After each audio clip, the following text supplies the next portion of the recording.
a presentarles a nuestro próximo expositor.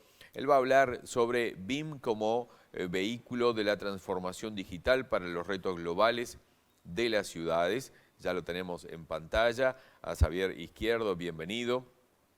Xavier es presidente de la asociación Think Tank Non Urbanet, asociación sin ánimo de lucro para el desarrollo y vertebración del conocimiento como herramientas de impulso de los procesos de transformación urbana y de las Smart Cities. Él es el fundador de la consultora 360 Smart Minds, director de Máster Internacional Smart City Management de Sigurat Global Institute of Technology. Así que, Xavier, adelante, te estamos escuchando. Gracias, buenas tardes. Vamos a ver si puedo compartir la presentación.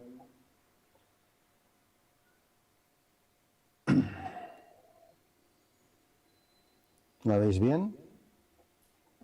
Ahora sí, como ¿Sí? no, por supuesto. Perfecto. Bueno, pues nada más que en primer lugar agradecerles que hayan pensado en nosotros, en nuestra asociación y en concreto en mi persona para poder participar en este evento y por tanto agradecer en primer lugar a la Cámara de Construcción de Uruguay su amable invitación, así como a los patrocinadores, sin los cuales evidentemente estos eventos y estas acciones no podían llevarse a cabo. Y permítanme que particularmente también le dé las gracias a Florencia Seré por su gran quehacer y por su paciencia infinita, al menos conmigo. Una vez pasados agradecimientos, pues yo quisiera ver si soy capaz de... hoy. Yo quisiera felicitarles también, porque un quinto encuentro anual quiere decir que hay mucho trabajo detrás y que ya no es una anécdota y por tanto, pues, cómo no, hay que felicitar esas 5 ediciones y a continuación, pues, me presentaría, ya me habéis presentado. Básicamente, yo estoy relacionado con el mundo de las ciudades a nivel básicamente español y en parte también europeo en los últimos 22, 23 años. Por tanto, antes de que surgieran las Smart Cities, antes de que surgieran la tecnología y se gestionaran las ciudades con los modelos que de hecho aún se gestionan o en parte se gestionan del desarrollismo de los años 60 hacia acá, ¿no? En ese trabajo y a la vez pasión, pues tengo la posibilidad de dirigir. Dijeron que tenía que ser el presidente y no me pude negar de un think tank, de una comunidad científica que hoy represento, que es No Urban Net, que es una asociación sin ánimo de lucro y que su objetivo principal es pensar cómo hacer frente a los procesos de transformación urbanas que nos estamos viendo enfrentados en estos años, ¿no? A los retos que nos vamos a tener delante en los próximos años, y pensamos que ahí la única herramienta global era la del conocimiento. Por tanto, más que la generación del conocimiento, lo que estamos haciendo es vertebrar ese conocimiento a través de más de 40 expertos ya, después de 3 años de vida, expertos en los cuales hay pues desde abogados, ingenieros, economistas, arquitectos, urbanistas, personas del tercer sector, gestores de ciudades, políticos, como no, y con la visión poliédrica es con la que podremos construir estas ciudades 4.0, estas ciudades del futuro, ¿no? A la vez tengo el placer de codirigir este máster internacional, máster que tiene una doble titulación, la de Sigurat Global Institute of Technology, pero también la de la Universidad de Barcelona, también en nuestra tercera edición ya, y en español y en inglés. Ahora llegamos a más de 80 países. Y por último, pues esta consultoría, pero que es un modelo diferente, es un modelo basado con una red de expertos, más de 60 expertos que colaboramos conjuntamente para desarrollar estos proyectos de agendas urbanas y de fondos de financiación para pagar estos proyectos. Y por tanto, desde un punto de vista más de conocimiento, incluso si me lo permiten, conocimiento senior, un poco alejado de los modelos de las consultoras habituales. Sin más, os explico un poco la ponencia. En primer lugar, esta ponencia la voy a desarrollar desde 5 puntos de vista. El primero, 5 líneas o 5 estrategias. La primera es la más corta, simplemente para no generar demasiadas expectativas. Mi mundo no es el BIM, con lo cual probablemente no sé si esperéis una clase magistral de BIM, no voy a hablar de eso. Voy a hablar de las ciudades, voy a hablar de las Smart Cities y de cómo el BIM, yo como gestor de una ciudad, de un territorio, me puede servir de herramienta, o qué es el que esperamos los gestores de ciudades y de territorios de este tipo de herramientas para llevar a cabo esa gestión, ¿no? Por tanto, como os comento, no voy a hablar del BIM, no voy a hablar de la tecnología BIM, sino que voy a hablar de qué es lo que pasa en nuestros procesos de transformación globales, y que estos procesos los estamos viviendo en el terreno de juego, y ese terreno de juego se llaman ciudades o territorios. El segundo eje sobre el que voy a versar esta presentación es sobre las ciudades, no sobre las Smart Cities, sobre las ciudades. Las ciudades existen mucho antes de las Smart Cities, y las ciudades son elementos inanimados, ¿no? Pero que a la vez tienen actividad durante 24 horas al día, 365 días al año, y que tienen muchísimos años de antigüedad. Las Smart Cities, de las que también hablaremos, no son más que herramientas de gestión de estas ciudades. Por tanto, primero hablemos de las ciudades, hablemos de los cimientos de todos estos procesos, y veremos cómo además nos sirven como base para la construcción de las nuevas ciudades o las ciudades 4.0. Hablando de las ciudades, en primer lugar, pues conozcámoslas como redes, ¿no? Las ciudades al final son un conjunto de actividades que se producen en un territorio, una serie de acciones y proacciones entre ciudadanos, y unas conexiones sociales que tienen multitud de implicaciones entre la propia ciudad, como podéis ver en el cuadro, la fotografía de la izquierda, y, por qué no, evidentemente, un plano a la derecha de las principales ciudades holandesas en Europa, cómo se relacionan también entre ellas en sus ámbitos territoriales. El primer elemento clásico de definición de las ciudades es el de la topología urbana, ¿no? Al final la topología nos presenta, nos prepara, nos pone a nuestro abasto un espacio bidimensional de cómo tienen que ser estas redes urbanas, que se entrelazan a través de enlaces y bordes de redes y nodos de redes. Esta topología urbana, por tanto, ya nos dibuja un primer escenario, que es el escenario de la bidimensionalidad. Aquí, como podemos ver, hay diferentes desarrollos que se han producido en distintas ciudades alrededor del mundo. No olvidemos que, aunque parezca una tontería, y evidentemente todos sabemos, hay ciudades en todo el mundo y de todas tenemos que aprender. Estas ciudades, por lo tanto, según el territorio en las cuales fueron construidas y sobre todo en el periodo sobre las cuales fueron construidas, nos expresan toda una serie de topologías diferentes en 2 dimensiones, que nos permiten también extraer las primeras conclusiones en cuanto a sus realidades.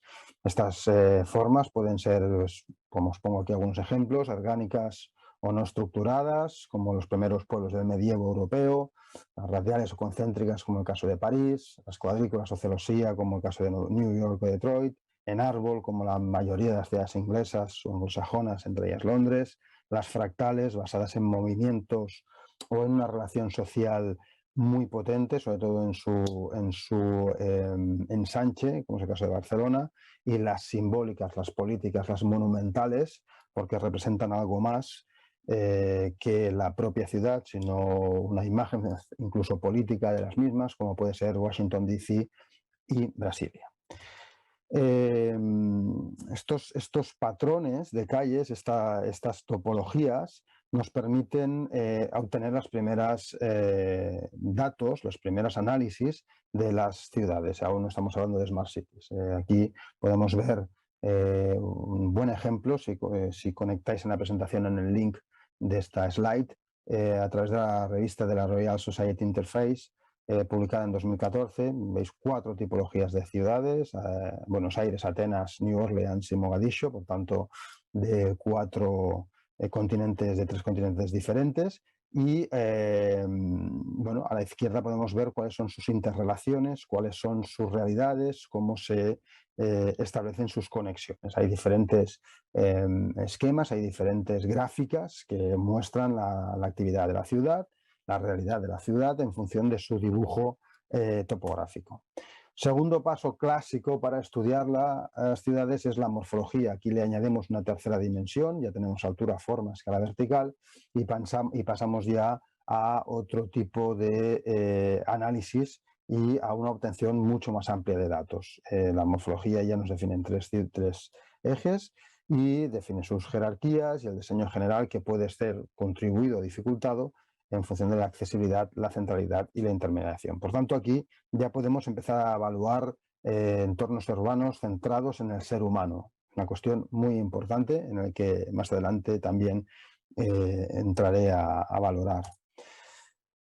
Después de las redes, después de la topología, después de la morfología, el elemento más avanzado es la entropía. La entropía nos permite ya obtener una serie de información muy importante según los flujos ciudadanos, según los asentamientos humanos,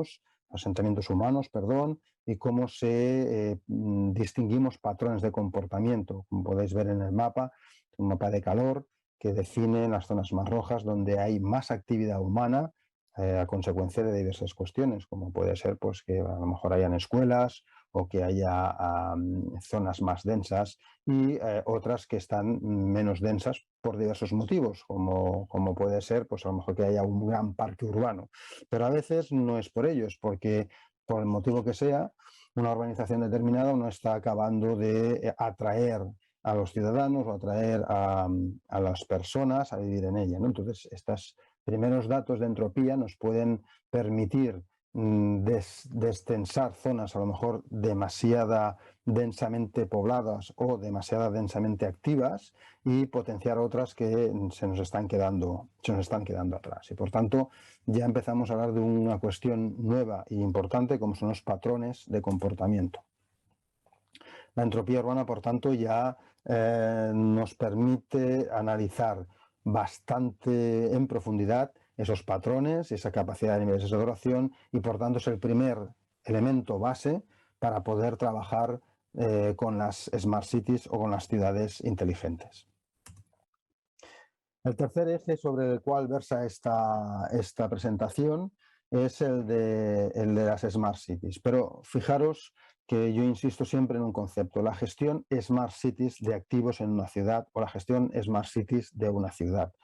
No existen las Smart Cities, existen las ciudades, y las Smart Cities es un proceso en el cual estamos inmersos para mejorar la gestión de esas ciudades, pasar de modelos de gestión eficaces a modelos de gestión eficientes, y esto nos lo permite el gran avance, el gran salto cualitativo que ha realizado la tecnología, todas las tecnologías, pero en concreto las tecnologías de la información y la comunicación, pues en los últimos 20, 30 o 40 años, ¿no?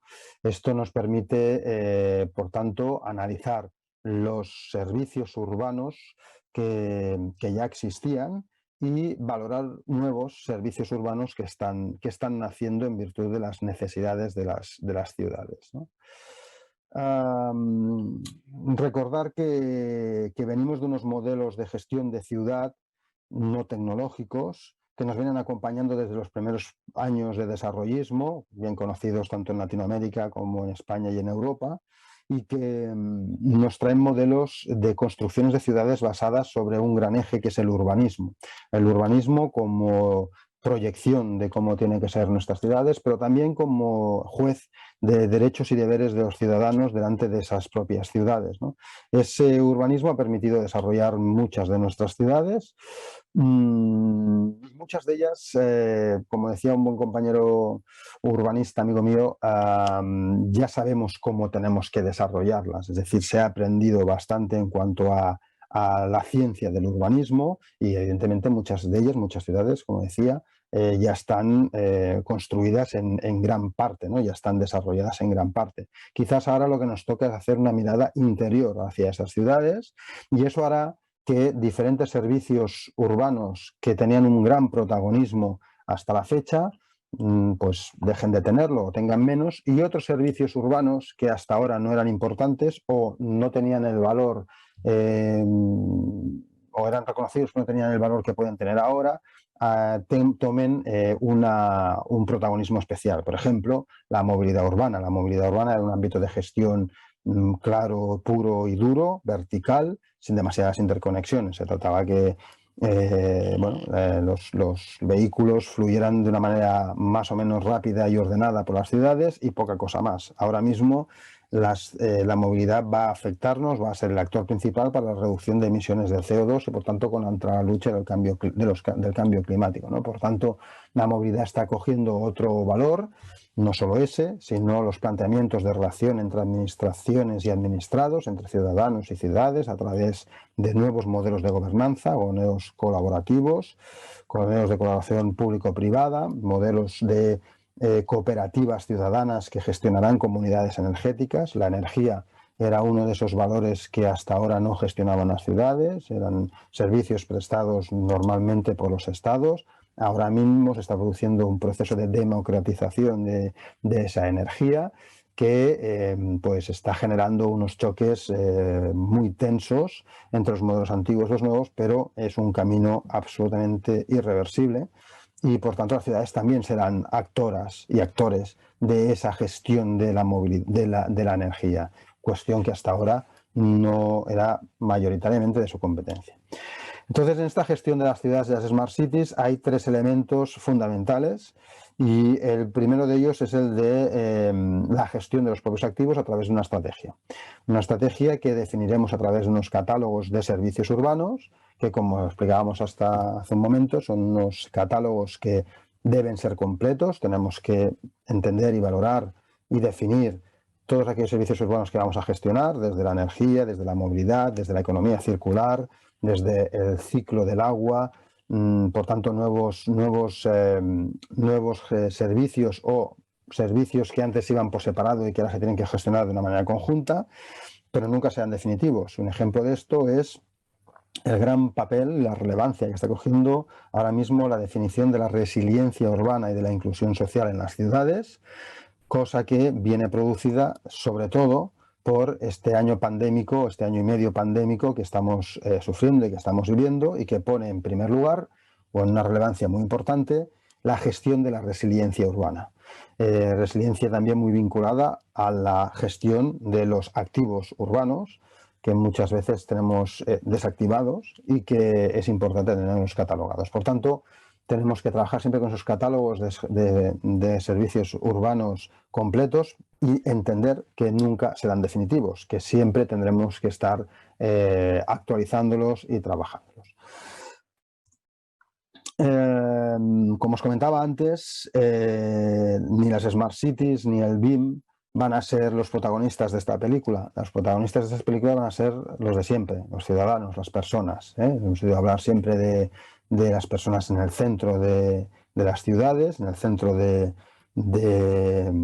esos movimientos de renovación urbanos, y los objetivos, por tanto, hay que definirlos. Cada ciudad y cada territorio definirá los suyos, pero creo que es importante concretar o resaltar el gran esfuerzo que se ha realizado a través de un hábitat con la Agenda Urbana 2030, la definición de 17 Objetivos de Desarrollo Sostenible. No es una cuestión menor, ya que prácticamente todos los países del mundo han firmado estos acuerdos y no es fácil firmar unos acuerdos en países con modelos políticos diferentes, con modelos religiosos diferentes y con modelos sociales diferentes. Por tanto, estos son 17 objetivos que están siendo muy aceptados. Al menos, por ejemplo, aquí en Europa se están implantando las agendas urbanas tanto a nivel europeo como estatal, como local, como territorial, y se están adaptando esos 17 objetivos de desarrollo como los objetivos hacia los cuales tienen que trabajar esas ciudades. Estos 17 objetivos básicamente están ordenados en 3 ejes, en 3 líneas de trabajo, como es la cohesión social, la resiliencia urbana y los retos medioambientales. Como podéis ver, ninguno de ellos tiene relación con la tecnología. Por tanto, los objetivos serán los objetivos que hagan ciudades mejores y que hagan ciudades mejores, evidentemente, para los ciudadanos y para las personas. ¿Y cómo llegamos a esos objetivos? Pues necesitaremos organizarnos, ¿no? Necesitaremos trabajar hacia esas organizaciones en 3 ejes principales. El primero y el más complejo, pero a la vez el más entendido y más aceptado en los últimos años, es la definición de un proyecto, de una estrategia que nos diga dónde va a ir nuestro territorio, nuestra ciudad, nuestro país, ¿por qué no? De aquí a X años. Aquí últimamente adoptado, perdón, el 2030, ¿no? Si nos alineamos con esa agenda urbana, pues el 2030 sería el objetivo de ese proyecto, ¿no? Y aquí tendremos que definir con una metodología, con una estrategia, cómo llegamos a esos objetivos de una manera colaborativa. Aquí se produce la primera hoja de ruta, la línea que nos va a llevar, pero se produce nuestro primer choque, porque podemos tener una definición de proyecto fantástico, pero si no tenemos el coche adecuado no llegaremos a ningún lado. Y tenemos 2 elementos fundamentales: el cambio de arquitecturas de las organizaciones y el cambio de cultura de las organizaciones. Estos 2 conceptos, a nivel de labor, de trabajo, son inferiores a la definición del proyecto, pero mucho más costosos porque son cambios sociales, cambios muy profundos. Estamos ante cambios en la gestión de las ciudades que van a ser increíbles en los próximos años, a unos modelos muy diferentes a los que hemos conocido, y por tanto no estamos hablando de cambios superficiales, de retoques cosméticos, estamos hablando de cambios profundos, de cambios estructurales, y para hacer esos cambios estructurales las herramientas que hemos tenido hasta ahora y las organizaciones que hemos tenido hasta ahora lisa y llanamente no nos sirven. Han sido grandes organizaciones, grandes maneras de trabajar, que nos han permitido impulsar las ciudades provenientes de ese desarrollismo, pero ahora mismo necesitamos otros modelos, dejar de trabajar por departamentos como silos absolutamente impermeables, para trabajar por proyectos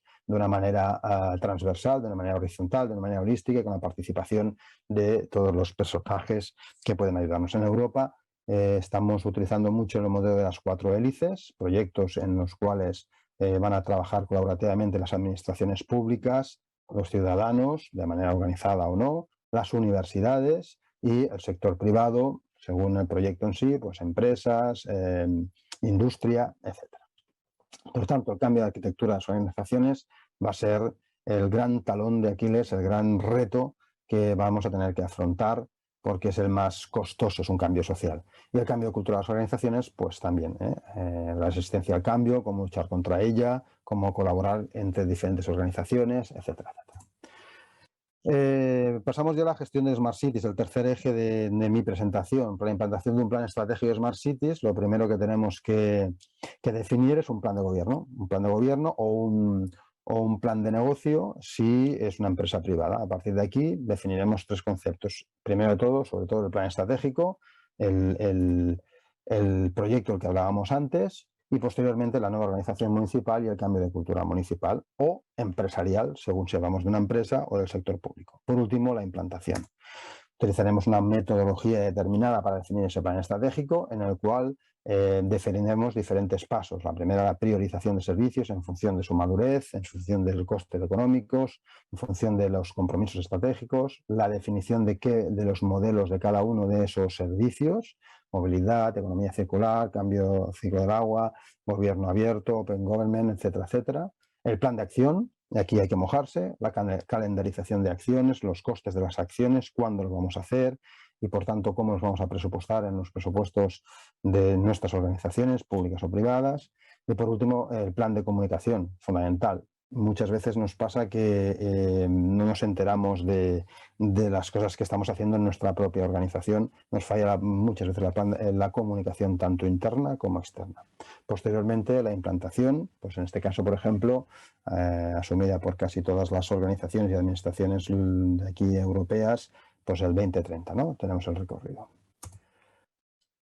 El cuarto eje ya sería cómo a estas ciudades y cómo a ese modelo Smart City de gestión le vamos implantando ya la tecnología.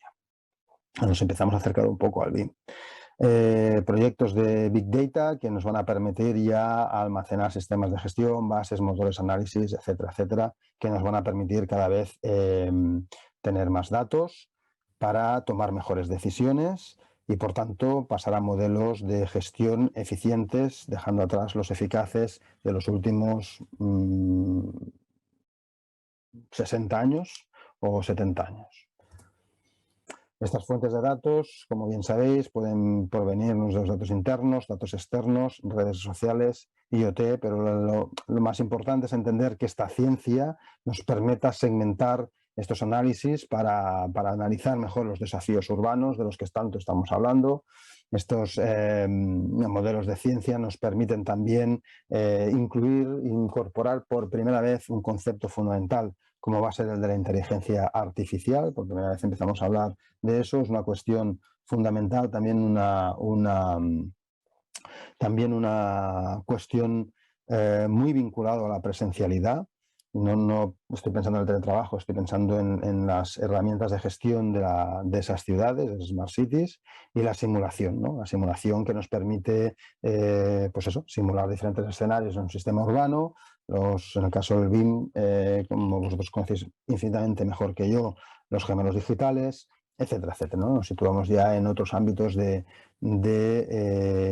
gestión de las ciudades, con unas herramientas infinitamente mayores que las que teníamos hace unos años y que, por tanto, nos permiten soñar con cosas que no podíamos soñar hace 40 o 50 años, y nos permite o nos debe permitir mejorar la gestión de los activos y los servicios urbanos para mejorar la vida de nuestros ciudadanos, ¿no?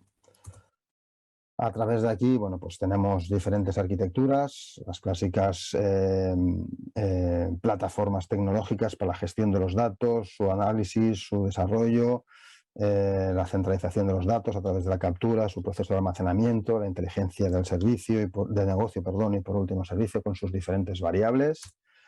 Y el papel cada vez más importante, el de IoT, ¿no? Aparte de las cuestiones más tecnológicas, yo creo que es muy interesante analizar esto, retornar a lo que comentábamos antes, a la necesidad de modelos colaborativos, la necesidad de dejar de trabajar por silos estancos y comenzar a trabajar, y departamentos estancos, y comenzar a trabajar por proyectos horizontales, con la participación de diferentes personas que trabajan en una organización. Este es un ejemplo también clarísimo llevado a las cosas, ¿no? No a las personas. Es decir, la Internet of Things no deja de ser una interconexión brutal de multitud, millones de datos que nos permiten obtener información y tomar mejores decisiones. Por tanto, sería imposible sin ese concepto de transversalidad, de ese concepto holístico de la gestión de las nuevas ciudades, ¿no? Ahora os presentaré algún ejemplo, bueno, de estas nuevas maneras de trabajar, como por ejemplo el equipo de City Science de Ken Larson, basado sobre todo en las tendencias de interacción humana en los diferentes entornos urbanos, y para ello pues se obtienen toda una serie de datos que se desarrollan a través de esos mapas 3D, ¿no? que nos permiten pues hacer esas simulaciones. El modelo de complejidad económica desarrollado por Hausmann e Hidalgo, estos son una metodología más dirigida hacia la macroeconomía en ciudades, regiones y países, con una serie de análisis muy importantes en los últimos años de, por ejemplo, ámbitos comerciales a nivel del sudeste asiático y del resto del mundo.